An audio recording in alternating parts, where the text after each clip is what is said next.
오늘 미국 채권 좀 보겠습니다. 현재 미국 채권 쪽이 우리가 주로 보는 게 단기 채권보다는 미국은 10년물 위주로 봐요. 이 10년물 쪽이 발행량도 많고 한데 채권 쪽은 뭐 어려운 거 아닌데 잘 모르시는 분들도 있어요. 이게 채권 수익률이라고 돼 있는데 현재 3.503이잖아요. 이게 플러스 1.66%죠. 그러니까 채권이 이게 플러스로 가면은 채권 가격이 내려간다는 얘기예요. 채권을 팔아먹기 위해서 채권은 미 재무부가 팔잖아요. 미 재무부가 돈을 빌리기 위해서 판매하는 건데 수익률을 높게 쳐줘야지만 팔린다. 이러니까 이자를 많이 줘야지만 팔리는 거기 때문에 채권에 대한 수요가 낮기 때문에 이자를 많이 주는 거니까 채권 가격이 떨어진다 이렇게 생각하시면 돼요. 그리고 수익률이 낮아진다 그러면 채권 가격을 이자를 좀만 줘도 사려는 사람이 있다는 뜻이니까 채권 가격이 오른다는 얘기로 이해하시면 됩니다. 지금 미국 채권 쪽을 시장을 보면은 상당히 많은 사람들이, 그러니까 지금 현재 대중의 생각은 경기가 지금 장단기 금리 차 역전되고 리세션에 돌입하기 때문에 2008년이나 코로나 때와 마찬가지로 모든 돈이 채권에 쏠리면서 안전자산인 채권에 쏠리면서 채권 수익률이 내려간다, 채권 가격이 오른다에 배팅하고 있습니다. 그래서 최근 흐름을 보면 그런 생각을 갖는 게 맞아요. 왜냐면 맞다고 하기보단 그런 생각을 가질만 하다. 왜냐면 그 헤드라인 인플레이션이 많이 내려갔고 그리고 원자재 가격도 안정되는 것처럼 보이는 상황이거든요.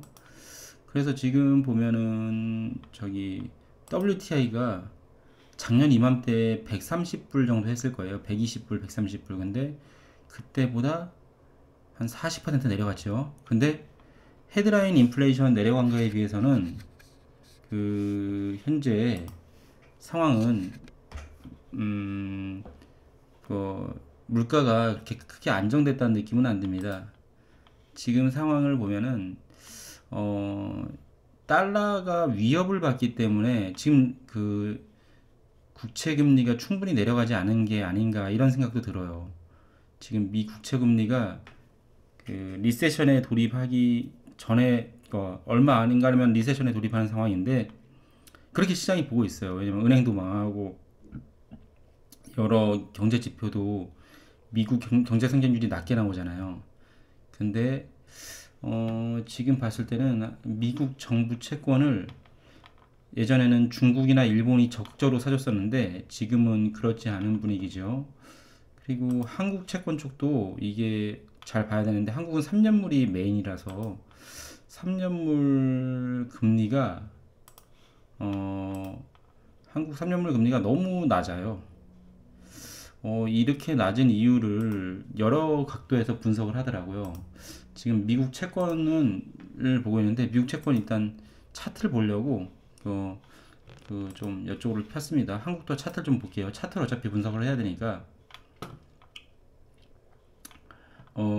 이 지금 채권 금리는 다른 거보다 원자재 쪽이랑 좀 같이 봐야 됩니다. 원자재 쪽이랑 미국 10년물 국채 금리, 한국 금리, 미국 거 차트를 볼게요. 미국 거 차트가 다 이제 이 인베스팅이 약간 느려요. 그래서 미국 채권 금리를 봉해 형태로 볼게요. 이게 여러 가지 사람들의 분석이 있는데 채권 금리가 곧 내려갈 거다라고 배팅하는 사람들이 정말 많아요. 지금 근데 대중의 생각대로 갈지 아니면은 갑작스러운 복병, 인플레이션이 나타나면서 채권 금리가 더 올라가는 형태로 갈지. 근데 여기 금리 상황이 거의 0% 제로에 수렴하는 상황이었기 때문에 0%에 수렴하는 상황이었기 때문에 0%로 가는 상황이었기 때문에 여기보다 더 낮아지는 상황은 자연스러운 시장의 채권 매매로는 나타날 수 없는 수익률이고 이건 중앙은행이 시장의 모든 채권을 최고가로 사줬기 때문에 시장의 모든 채권을 국채를 최고가로 사주면서 그 채권을 보유했던 사람들한테 자산시장을 펌핑해달라. 그 바로 현금이 너네들한테 생겼으니까 그 돈으로 똥값이 된 주식과 부동산을 사서 그 웰스 이펙트를 만들어서 경기 살려라, 이런 걸 말하는 거죠. 근데 여기 한번 엘리어트 파동으로 봤을 때 엘리어트 파동에 대해서 어떤 이제 뭐 그런 의미 부여를 안 하는 사람도 있어요. 이건 뭐 그런 그 차트 장난 가지고 뭘 분석할 수 있냐, 이렇게 보시는 분도 있고 뭐 그렇지 않은 분도 있겠죠. 근데 차트 분석을 했을 때 엘리어트 파동 봤을 때 저는 여기가 1파, 그다음에 2파, 그다음에 여기 3파 끝난 거죠. 여기서 3파, 4파가 여기서 끝날지 아니면 좀 더 내려갈 수도 있어요. 근데 어찌됐든 간에 5파가 좀 남은 게 아닌가. 5파는 저는 한 미국 채권 금리가 5% 정도까지, 5% 근처, 10년물 기준으로 5% 근처까지 가면서 채권에 그 롱베팅 했던 사람들, 채권 시장에 롱베팅 했던 사람들, 채권 시장에 이 롱베팅 했던 사람들이 채권 시장 금리가 1로 가는 걸 원하는 건데, 이런 사람들이 롱베팅 했던 사람들이 다 손절을 하면서 이렇게 상승을 밀어 올리는 거죠. 10년물을 채권 시장에 롱베팅 했던, 레버리지를 써서 롱베팅 했던 사람들, 이런 사람들이 이제 금융위기나 리세션이 오면은 한번 크게 먹어보자, 그래서 여기서 팔고 다시 주식이 상승하기 위해서 할 때 이렇게 사서 이렇게 주식도 먹겠다, 이런 생각으로 간 거죠. 그러니까 지금 대한민국도 이제 부동산도 한번 얘기해 보면은 3년물 채권을 가지고 얘기해 볼게요. 한국 3년물 금리도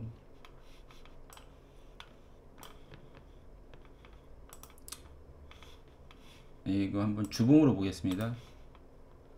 한국 3년물 금리도 이렇게 금리가 약간 좀 이게 그렇게 볼 수 있어요. 여기를 얼핏 보면은 여기를 이게 헤드앤숄더 형태로 해서 이렇게 팍 빠지는 거 아니냐.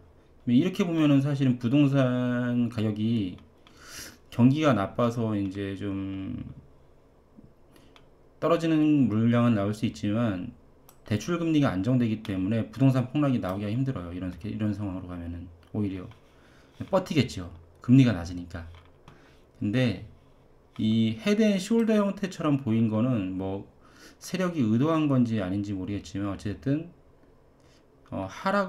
금리가 인하될 거라고 생각하게끔 만들 요진이 있어요. 근데 제가 볼 때는 그렇지는 않고, 또 엘리어트 파동으로 보면 미국 금리랑 디커플링으로 가긴 힘들고, 여기가 이제 1파, 2파, 3파, 4파, 여기도 한국 금리도 이렇게 5파까지 가잖아요. 한국은 한 6%까지는 가지 않을까. 3년물 기준으로 했을 때 6% 정도 가면서 웬만한 대출 금리가 한 10% 정도까지 가면서 부동산 가격이 채권 금리가 이렇게 계속 내려오면서 장기간 한 40년 동안 채권 금리가 내려왔죠. 40년 이상, 80년대부터. 그러면서 부동산은 그거와 반대로 계속 올라왔단 말이에요. 계속 올랐는데 이번에는 채권 금리가 이렇게 내려간 상태에서 2008년 수준까지 올라왔어요. 근데 이런 상황이 전례가 없는 상황이거든요. 최근 2, 30년간. 그러면서 부동산 가격이, 근데 채권 금리가 이렇게 올라오다가 이렇게 내려왔죠. 잠깐. 지금 현재. 그러면서 부동산 가격이 이게 폭락 30% 정도 폭락했다가 한 5%, 10% 반등했어요. 이렇게 여기 내려가는 구간 때문에. 근데 이게 다시 쫙 올라가면은 대출 금리가 확 올라가거든요. 근데 우리나라는 다 변동금리로 대출 받았기 때문에 저는 상가와 아파트가 대폭락한다. 이렇게 대폭락. 이런 그림은 아니고 이제 잘못 그려졌네. 어쨌든 이런 각도로, 여기서도 뭐 이렇게 이런 변동성은 있겠죠. 근데 어쨌든 간에 대세는 이렇게 빠지면서 그 아파트 시세가 대략 한 지금 현재 최고점 말고 현재 시세 대비했을 때 30에서 한 50% 더 빠진다. 50% 정도 더 최소 이 정도까지 더 빠진다고 전 보고 있어요. 부동산 가격이. 그 다음에 페드 금리 모니터링 도구를 볼게요. 지금 현재 이게 원래는 6월 이때만 해도 금리가 더 이상 올라간다 보는 사람은 없었어요 원래. 근데 지금 일단 6월 FOMC에서 25bp 올린다는 의견이 8.5% 있는데, 이런 거는 현재 변수가 생겨야지만 여기서 변할 것 같고 더 변하지 않을 것 같아요. 근데 7월 달은 저는 금리를 인하 25pp 인하한다는 의견도 36%가 있네요. 근데 이런 거는 저는 아직까지는 현실감이 없고, 인플레이션이 충분히 잡혀야 돼요. 지금 타겟 인플레는 2%이기 때문에 금리 인하는 올해는 내가 볼 때 없다고 봐요. 페드 말을 믿어야 돼요. 아직까지는 금리 인하 올해 없다. 그리고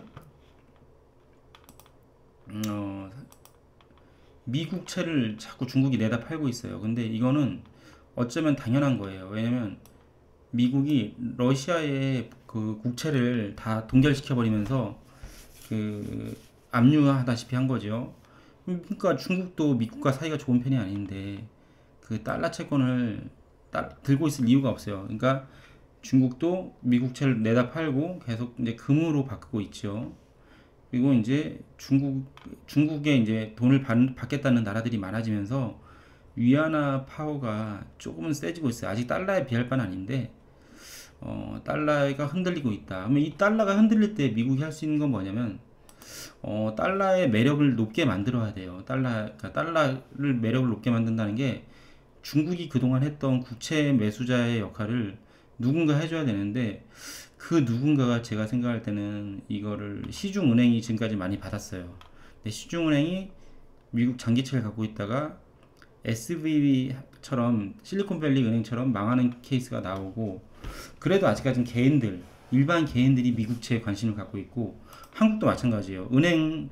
은행인가 예금 금리를 은행들이 자율적으로 준 게 아니라 너네 예금자들한테 이자 너무 높게 주지 마 하니까, 또 유튜브 방송에서는 우리나라 국채를 사라 이렇게 하니까 개인들이 국채를 받고 있죠.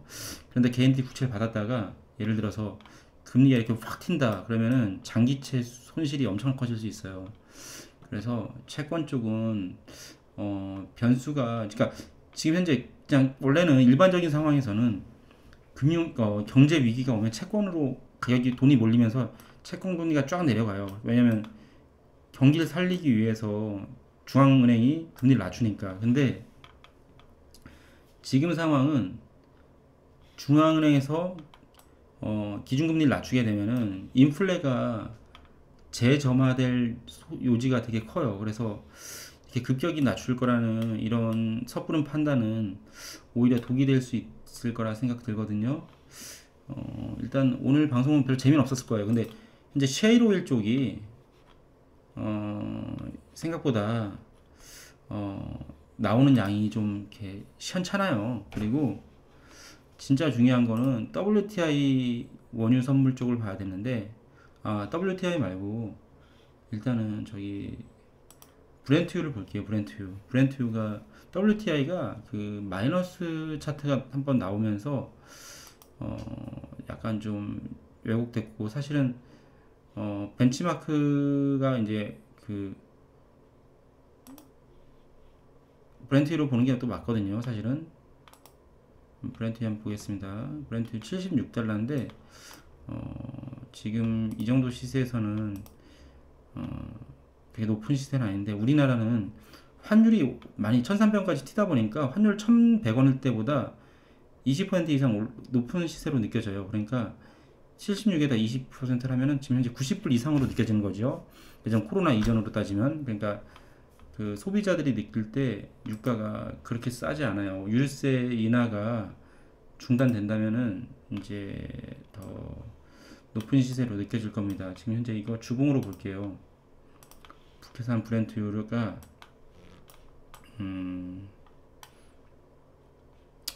이게 저는 정말로 이거 좀 위험하다고 보거든요. 이거를. 그리고 저는 이제 러시아와 우크라이나 전쟁이 아직 안 끝난 상태이기 때문에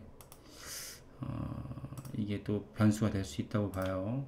그래서 저는 이게 한번 이렇게 내년에 한번 이렇게 한번 되지 않을까, 겨울에 한번 전쟁이 다시 한번 커지지 않을까. 그래서 24년도에 200불 정도까지 가지 않을까, 브렌트유가 그렇게 보이거든요. 200불 근처까지. 근데 그렇게 갈 수 있는 이유가 어, 셰일 오일 생산이 생각보다 그